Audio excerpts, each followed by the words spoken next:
ပြည်ထောင်စုသမ္မတမြန်မာနိုင်ငံတော်အတွင်းမိတင်းနေထိုင်ကြတဲ့တိုင်းရင်းသားလူမျိုးများရဲ့ထူးခြားလှပတဲ့ရိုးရာယဉ်ကျေးမှုဓလေ့ထုံးတမ်းများကိုကမ္ဘာကကြေကြေပြန့်ပြန့်သိရှိနားလည်စေရန်ဒေသတွင်ပွဲတော်အခြေပြုခီးသွွားလုပ်ငန်း Festival Tourism ကိုပုံမမြင့်တင်နိုင်ရန်နဲ့ရိုးရာပွဲတော်များကျင်းပကြမှာတစ်စေပြည်ရင်းပြည်ပခီးသွွားဧည့်သည်များပုံမတိုးတက်ဝင်ရောက်လာစေရန်ဟိုတယ်ခီးသွွားလာရေးနဲ့ယဉ်ကျေးမှုဝန်ကြီးဌာနနေဖြင့်အစဉ်တစိုက်ကြိုးပမ်းဆောင်ရွက်လျက်ရှိအောင်ရှမ်းပြည်နယ်ရှိပိုင်းမိုင်းဆန်မြို့နယ်မိုင်းတွန်းတောင်ပေါ်အုပ်စုဥဖူတွေကျေးရွာမှာကျင်းပပြုလုပ်တဲ့16ကြိမ်မြောက်အခါရိုးရာစုပေါင်းရဲကူအားပွဲဒန်းစီပွဲတော်နဲ့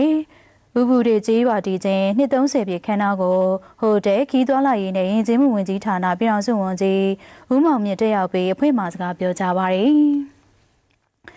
အဆိုပါခမ်းနားကိုဟိုတယ်ခီးသွွားလာရေးနဲ့ယဉ်ကျေးမှုဝန်ကြီးဌာနပြည်ထောင်စုဝန်ကြီးဦးမောင်မြင့်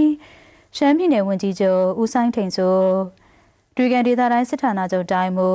ဗိုလ်ချုပ်စိုးမြတ်တို့ရှမ်းပြည်နယ်လွှတ်တော်ဥက္ကဋ္ဌဦးဆိုင်လုံကျော်တိုင်းသားလူမျိုးများရေးအောင်ဝန်ကြီးဌာနဒုတိယဝန်ကြီးဦးဆိုင်ထွန်းညိုရှမ်းပြည်နယ်အစိုးရဖွဲ့ဝင်ပြည်နယ်ဝန်ကြီးများဌာနဆိုင်ရာကြီးကိန်းများအခါမျိုးနွယ်စုတိုင်းရင်းသားခေါင်းဆောင်များဒေသခံတိုင်းသားပြည်သူများနဲ့ဖိတ်ကြားထားတဲ့ဧည့်သည်တော်များတက်ရောက်ကြပါရယ်ဆက်လက်ပြီးအခမ်းအနားကိုအစီအစဉ်များအတိုင်းကျင်းပပြုလုပ်ရအောင်ပထမဦးစွာဟိုတယ်ခီးသွွားလာရေးနဲ့ယဉ်ကျေးမှုဝန်ကြီးဌာနပြည်ထောင်စုဝန်ကြီးဦးမောင်မြင့်ရှမ်းပြည်နယ်ဝန်ကြီးချုပ်ဦးဆိုင်ထိန်ဆိုတွေ့ကန်ဒေသတိုင်းစစ်ဌာနချုပ်တိုင်းမူဗိုလ်ချုပ်စိုးမြတ်တို့ရှမ်းပြည်နယ်လွှတ်တော်ဥက္ကဋ္ဌဦးဆိုင်လုံကျော်တိုင်းရင်းသားလူမျိုးများရေးအောင်ဝန်ကြီးဌာနဒုတိယဝန်ကြီးနဲ့ဌာနဆိုင်ရာကြီးကဲများက16ကြိမ်မြောက်အခါရိုးရာရဲကူအားဖွေဒန်းစီပွဲတော်နဲ့နှစ်30ပြည့်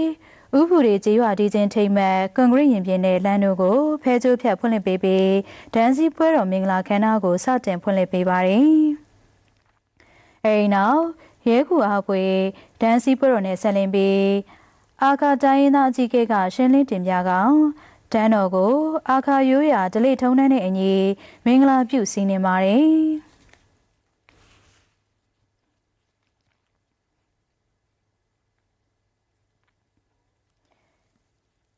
အဲဒီနောက်ပြည်ထောင်စုဝန်ကြီးပြည်နယ်ဝန်ကြီးချုပ်တိုင်းမူ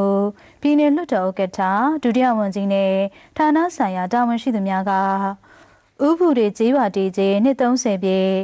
မင်္ဂလာကျောက်စာတိုင်းကိုအမွေးနှစ်သားရေးများပတ်ဖြန့်ဖွင့်လှစ်ပေးကြကောင်တန်းတော်ရှိမှစုပေါင်းမှတ်တမ်းနဲ့တပ်ပုံရိုက်ကူးကြပါရယ်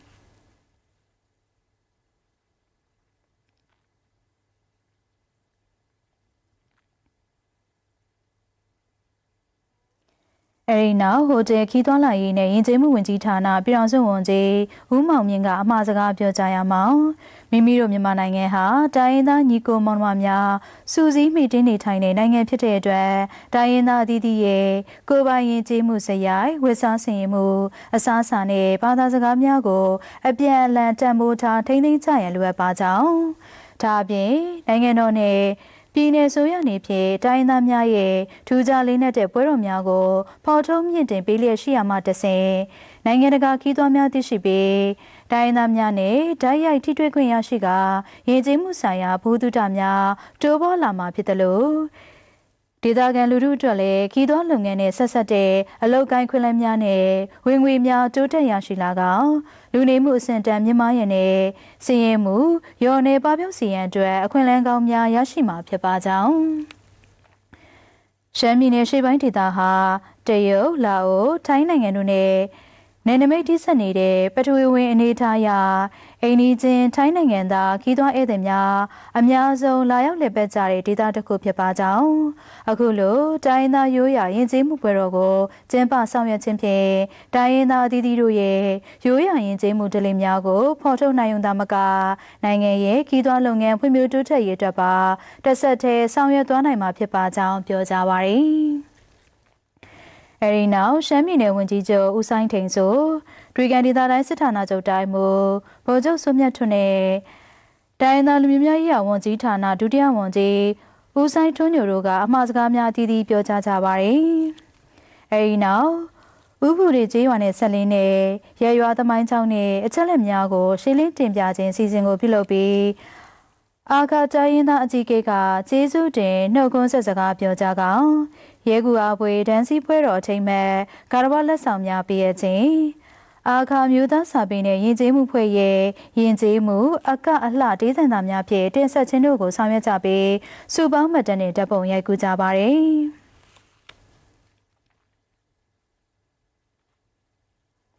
အဲဒီနောက်တယောက်လာကြသူများဟာ16ကြိမ်မြောက်အာခါရိုးရာစူပေါင်းရဲခုအားပွဲဒန်းစီပွဲတော်ထိမ်းမဲ့တပင်စိုက်ပျိုးခြင်းကိုပြုလုပ်ခဲ့ကြတယ်လို့သတင်းရရှိပါရရှင်။